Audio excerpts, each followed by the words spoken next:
Hi, this is Dr. Danica Watson. I'm going to take you through phase 1 of the balance progression.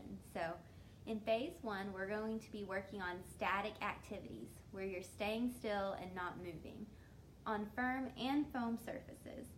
And so in this stage, you want to think about activities such as standing on grass or standing on gravel or standing in an area where there's not a lot of light. For some of you, you may find this phase very easy. You may also say, well, I came because I have a hard time walking, but standing still is no problem, so why would I need to work on staying in one place? It's important to remember that we're setting that firm foundation for the other 4 phases that we'll be going through. So this is just phase 1, and we'll be going through phase 2, 3, and 4 that will gradually get harder. And so we want to make sure we have a firm foundation before we move on to those other phases. Others of you may have a very hard time in this phase, and we just want to encourage you not to get discouraged. Even though the phases do get harder, we're going to make sure that we progress at your pace and make sure that you are gaining balance in each area. So we will make sure this is set just for you. Every balance program is going to be individual to make sure that you're feeling more confident with your balance. So in this phase, I want you to go through it with your therapist, and we're going to be setting 2 functional goals.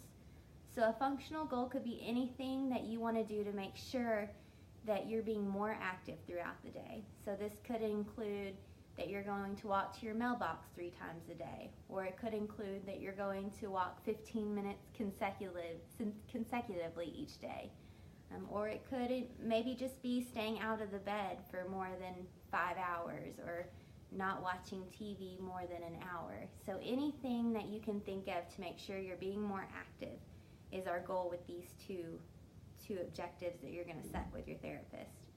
On the next page, you'll see that you have your calendar.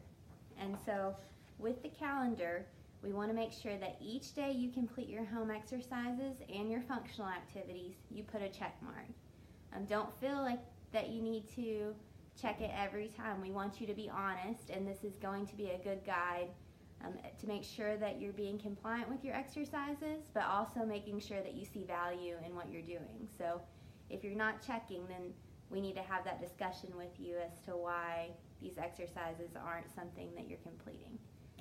So we want you to be honest with us, but we are going to be checking at each session.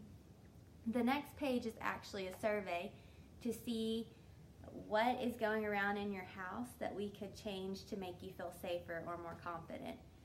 So if you are in a very low lit house and you need to add a night light, then it may be something that we need to look into. Or if you have a lot of rugs that you continuously trip on, or that your husband is tripping on, it may be a good idea to remove those. And so it's just a checklist you can go through, and we want you to fill that out and discuss that with your therapist.